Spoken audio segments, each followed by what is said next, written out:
नमस्ते। काफी लंबे इंतजार के बाद फाइनली हमारी एजुकेशन पॉलिसी में काफी सारे बदलाव कर दिए गए हैं। नई एजुकेशन पॉलिसी आ चुकी है, लेकिन पॉलिसी आने के बाद से ही बहुत सारे सवाल हैं जो हमें नहीं समझ में आ रहे हैं। उन्हीं ऐसे ही कई ऐसे सवाल हैं जिनके जवाब जानने के लिए आज हमारे साथ एजुकेशन एक्सपर्ट हमारे साथ जुड़ी हुई हैं। तो स्वागत करते हैं प्राची तिवारी का। प्राची, स्वागत है आपका। Thank you. नमस्कार सभी को।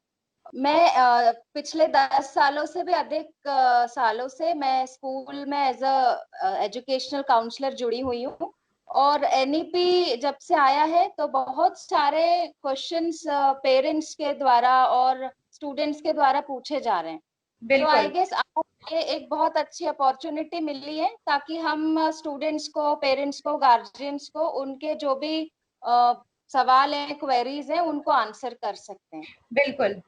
प्राची, मैं चाहूंगी कि हम अपने इस क्वेश्चन आयर को इस तरीके से प्रेजेंट करें ताकि एक सिंपल लैंग्वेज में, चाहे वो बच्चे भी अगर इस वीडियो को देखें तो सिंपल लैंग्वेज में वो ये समझ पाए कि इस पॉलिसी के आने के बाद से क्या चेंजेस एजुकेशन में होने वाले हैं।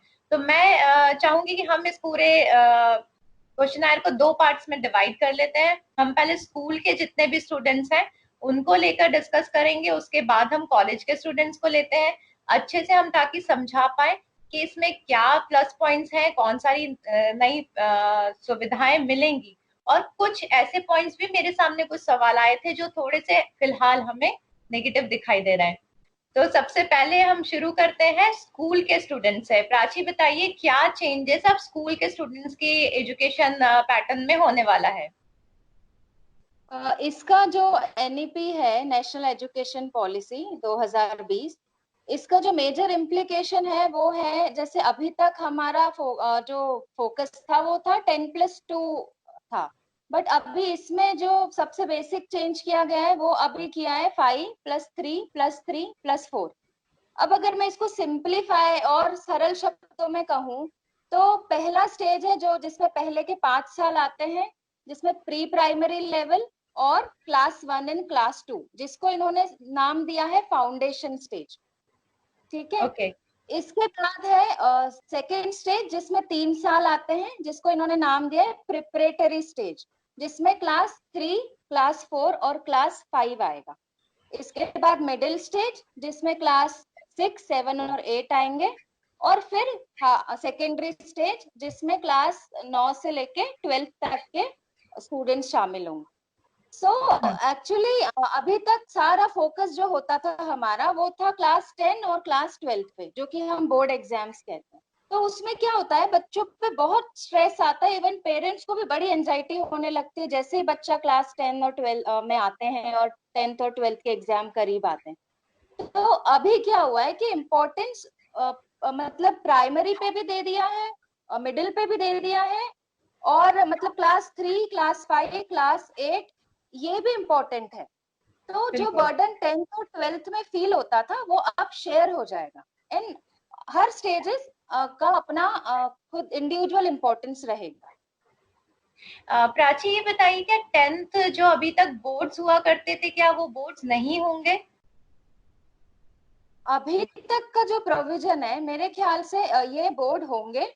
बट इसमें एक जो प्रोविजन ये डाला गया है कि जो स्टूडेंट्स हैं ये दो डिफिकल्टी लेवल पे ये एग्जाम को दे पाएंगे, क्लास 10th भी और क्लास 12th भी।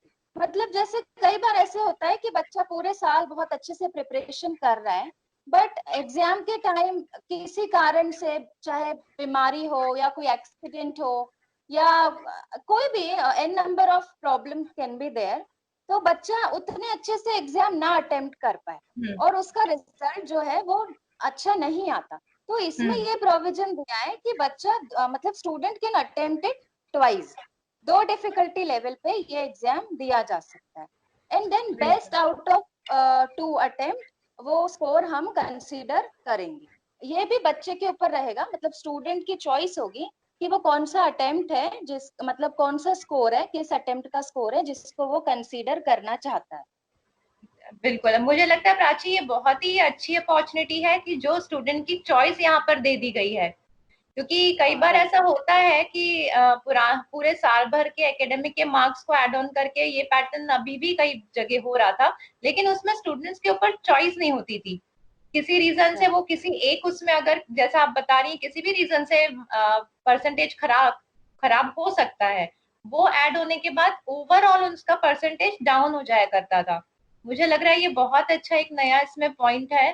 प्राची, एक और जो सबसे बड़ा सवाल है वो है कि कुछ रीजनल लैंग्वेज को अब कंपलसरी करा जाएगा, मीडियम जो होगा एजुकेशन का, उसके बारे में डिटेल बताइए। अभी तक कैसा था कि हम लोग बहुत स्ट्रिक्ट थे मीडियम ऑफ इंस्ट्रक्शन को लेके। जैसे अगर इंग्लिश मीडियम स्कूल्स है तो वहाँ इंग्लिश में पढ़ाई होती है, या हिंदी मीडियम है तो वहाँ हिंदी में होगी। बट अभी ये प्रोविजन दिया गया है कि जो पहले के दो लेवल है, मतलब फाउंडेशन लेवल और प्रिपरेटरी लेवल, यानी क्लास 5 तक, ये छूट दी गई है कि मीडियम ऑफ इंस्ट्रक्शन जो रहेगा स्टूडेंट्स का, वो उनका रीजनल लैंग्वेज, लोकल लैंग्वेज या मदर टंग, किसी भी ओके। इसमें, मतलब वी आर नॉट स्पेसिफिक कि हम इंग्लिश मीडियम के हैं तो हम इंग्लिश में ही इंस्ट्रक्शंस देंगे, ताकि बच्चे का कंसेप्चुअल क्लैरिटी जो है वो ज्यादा हो। एंड आफ्टर मतलब ये प्रिपरेटरी स्टेज के बाद भी, यानी क्लास 5 के बाद भी, बच्चा जो अपनी रीजनल लैंग्वेज है उसको एज अ सेकेंड लैंग्वेज या फर्स्ट लैंग्वेज अपने सिलेबस में शामिल कर सकता है। ओके। लेकिन प्राची, इस पे एक सवाल ये भी खड़े किए जा रहे हैं कि इससे जो इंटरनेशनल लैंग्वेज है, इंडिया से बाहर भी कनेक्ट करने की यूनिवर्सल लैंग्वेज इंग्लिश है अभी, और काफी समय से हमारे यहाँ भी ये जोर दिया जाता है कि बच्चे की कम्युनिकेशन स्किल्स जो है इंग्लिश में ही डेवलप किए जाएं। तो ये सवाल आ रहा है कि क्या इससे उसकी इंग्लिश डेवलपमेंट जो बच्चों का किया जा रहा था उस पे कोई बुरा असर हो सकता है? देखो, अगर as a psychologist if you ask me, तो ये जो प्रोविजन दिया गया है ये अभी क्लास 5 तक के लिए ही दिया गया है। मतलब प्री प्राइमरी, नर्सरी, एलकेजी के बच्चे, क्लास 1 और 2 के बच्चे, जनरली जब बच्चे जैसे नर्सरी में बच्चा आता है या एलकेजी, क्लास 1 में भी अगर हम माने, तो घर में अगर मराठी बोली जा रही है, बंगाली बोली जा रही है, तो स्कूल में जो उसे पढ़ाया जा रहा है वो उसको समझ नहीं आता है, मतलब कंसेप्चुअल क्लैरिटी नहीं होती। तो क्लास 5 तक के लिए ही ये प्रोविजन है। क्लास 6 के बाद ये बच्चे के ऊपर है कि अगर उसे अपनी इंग्लिश पे ज्यादा फोकस करना है तो वो हम्म। इंग्लिश लेवल जो लैंग्वेज है उसको अपना फर्स्ट लैंग्वेज रखेगा, और हम्म। जो उसकी रीजनल लैंग्वेज है उसको अपना सेकंड लैंग्वेज रखेगा। बट एटलीस्ट उसका जो फाउंडेशन है, जो बेसिक हम्म। क्लैरिटी बच्चों में होनी चाहिए, वो हो जाएगी क्लास 5 तक। ये वाला कॉन्सेप्ट, ये पॉइंट इंक्लूड करने का बेसिक रीजन आपको क्या लग रहा है प्राची, ये क्यों जोड़ा गया है?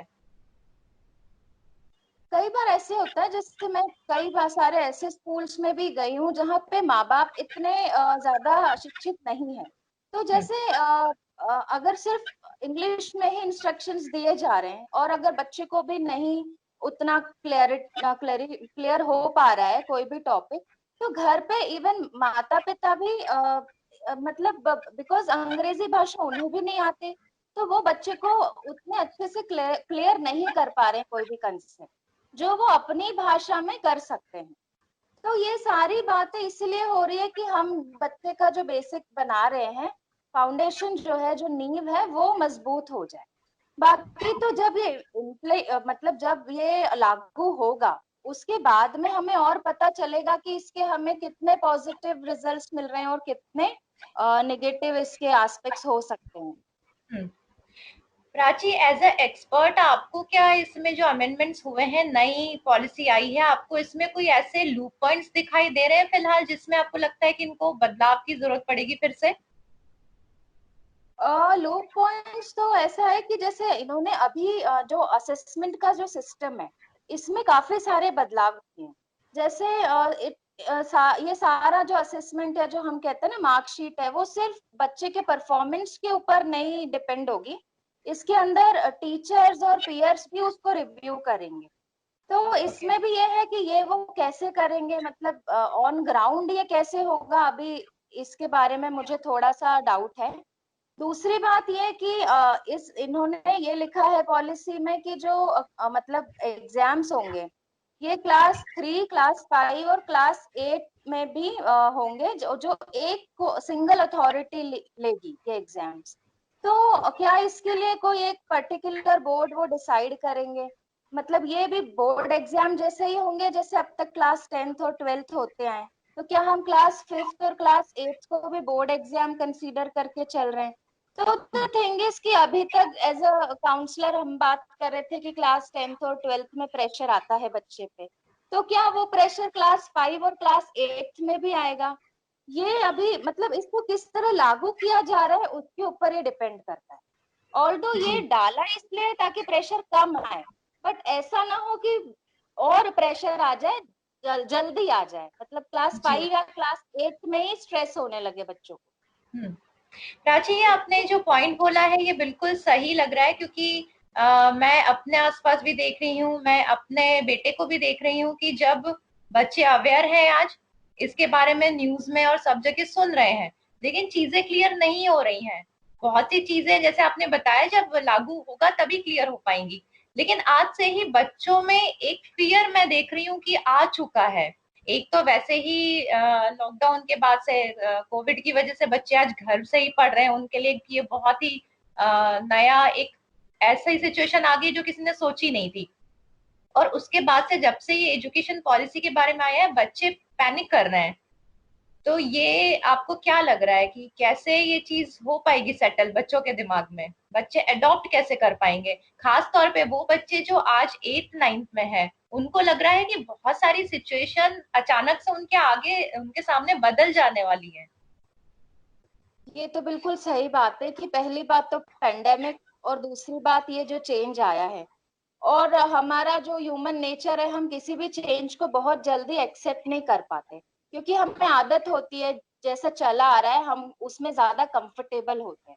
तो अभी में जो बच्चे हैं जो अभी हायर मतलब सेकेंडरी में गए हैं, class 9th class 8th onwards, उनको मैं यही बोलूंगी कि बहुत ज्यादा इस बारे में सोचने की या विचार करने की या पैनिक करने की जरूरत नहीं है अभी, क्योंकि because of pandemic also school इसको कैसे अडॉप्ट करेगा, इसके बाद टीचर्स का भी को भी इसके बारे में अवेयर करना है, अभी उनकी भी ट्रेनिंग्स होंगी इनको लेके, तो इसको धीरे धीरे सेटल होने में टाइम लगेगा। और मेरा ये कहना है कि गो विद द फ्लो, जैसे जैसे जो हो रहा है उसको होने दो।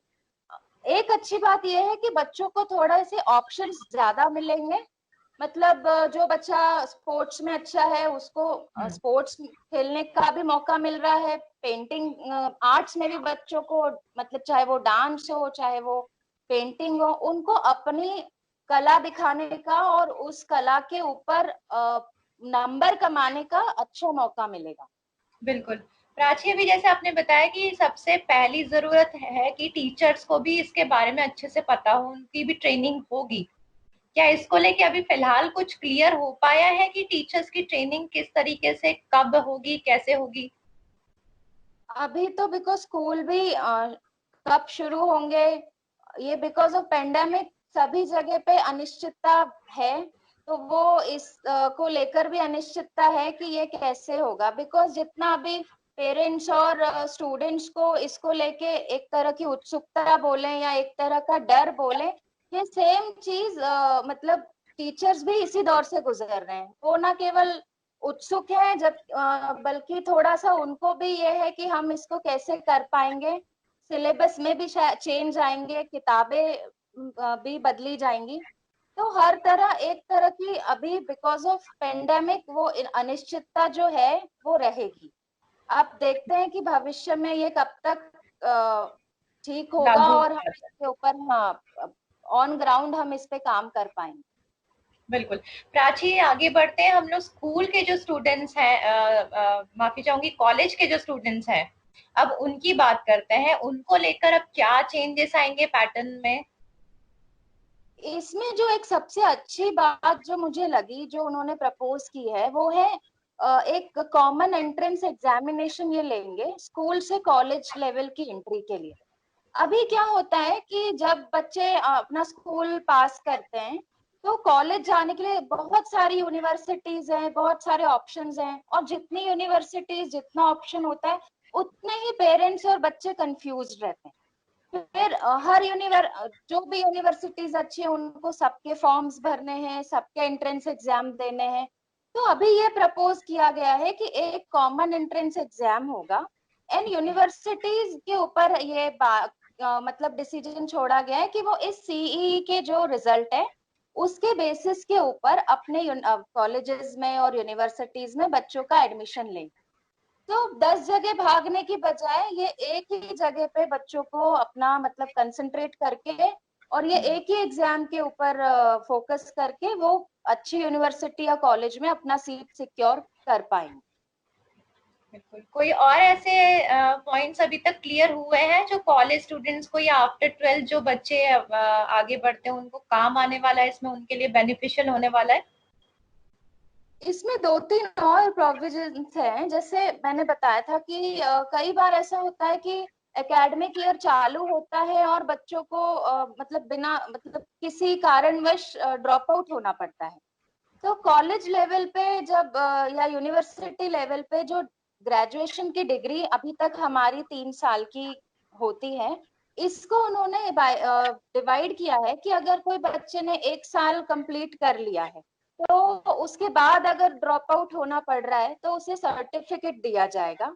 और अगर 2 इयर्स का कोर्स कंप्लीट किया है तो फिर उसे डिप्लोमा दिया जाएगा। और 3 साल पे ग्रेजुएशन की डिग्री प्रपोज्ड है।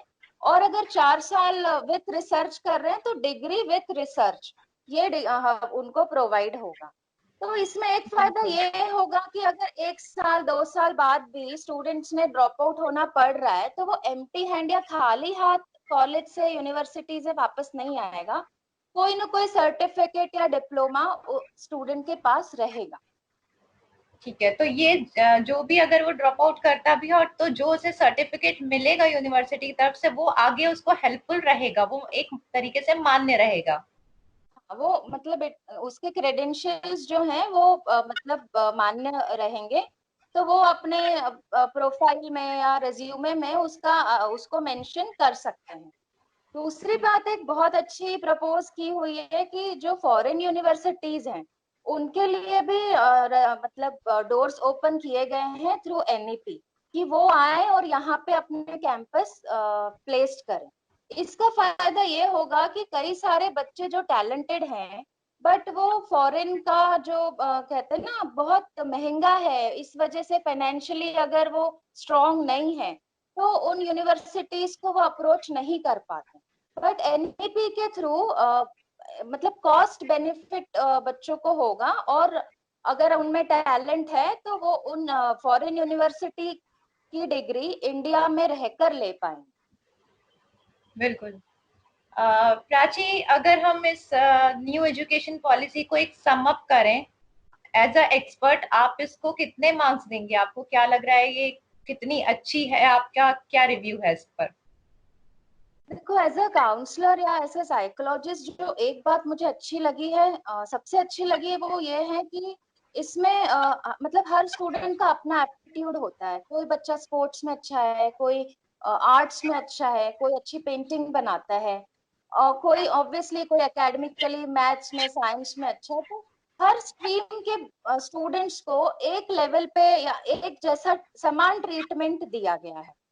इसके अलावा भी इसमें इन्होंने कई सारी बातें की है, जैसे academic bank of credit ABC इसको टर्म दिया है कि मतलब साल भर या एक कोर्स के दरमियान जो बच्चे अच्छा परफॉर्म कर रहे हैं उसके क्रेडिट उनके बैंक में जुड़ेंगे। तो मेरे ख्याल में जब कैंपस प्लेसमेंट्स होंगे या स्कूल से कॉलेज में बच्चे एडमिशन लेंगे तो ये जो क्रेडिट्स हैं ये भी कंसीडर किए जाएंगे। मतलब इट्स नॉट ओनली कि आपने 12th में कितने मार्क्स लाए, इसके अलावा आपने अपने स्कूल में कितने क्रेडिट कमाए या अपने यूनिवर्सिटी में डिग्री के दौरान आपके बैंक में कितने क्रेडिट जमा हुए हैं। इसको भी मतलब बच्चे का ओवरऑल डेवलपमेंट के ऊपर एक फोकस है। और बहुत सारे ऑप्शंस हैं कि एक बच्चा गिटार भी बजा सकता है, बजाना सीख सकता है और उसके साथ मैथ्स भी पढ़ सकता है या कॉमर्स के साथ साथ पेंटिंग का भी ऑप्शन है। तो ओवरऑल डेवलपमेंट के हिसाब से ये एनईपी अच्छा है। सेकेंड चीज है इन्होंने इसमें काफी सारी वोकेशनल डिग्री और जैसे साइकोलॉजी के हिसाब से अगर मैं कहूँ तो एनालिटिकल स्किल्स, क्रिटिकल स्किल्स, इनको भी जगह दी। हम्म। पर अब मतलब हम ये कह नेगेटिव सकते हैं कि कई बार ये डिस्कशंस होते तो एक चीज जो बोली जाती थी कि इंडियन जो एजुकेशन पॉलिसी है वो थियोरेटिकल ज्यादा है। जब बच्चा पढ़ के बाहर निकलता है तो प्रैक्टिकल लाइफ में वो सब्जेक्ट्स जो इतने साल उसने पढ़े वो काम में नहीं आते हैं। तो इस जो आपने एक्सप्लेन किया उससे ये चीज समझ में आ रही है कि प्रैक्टिकल लाइफ में जिसको फाइनली उसे करियर बनाना है उसको लेके वो पहले से प्रिपेयर होना शुरू हो जाएगा। वो राइट। उसके और ये ऑप्शन क्लास 6 से अवेलेबल है, मतलब क्लास 6 से ही ये सारी कोडिंग सब्जेक्ट्स की अवेलेबल है, और वो वहीं से आप पिक कर सकते हैं सब्जेक्ट। जी। वो प्राची कहते हैं ना, बहुत जितना शुक्रिया। जल्दी रिजल्ट अच्छे मिलते हैं। बिल्कुल। जी जी। बहुत शुक्रिया प्राची, आपने एकदम सिंपल और इजी लैंग्वेज में इसको समझाया है। फिर आपसे जुड़ेंगे, फिलहाल thank you. Thank you so much.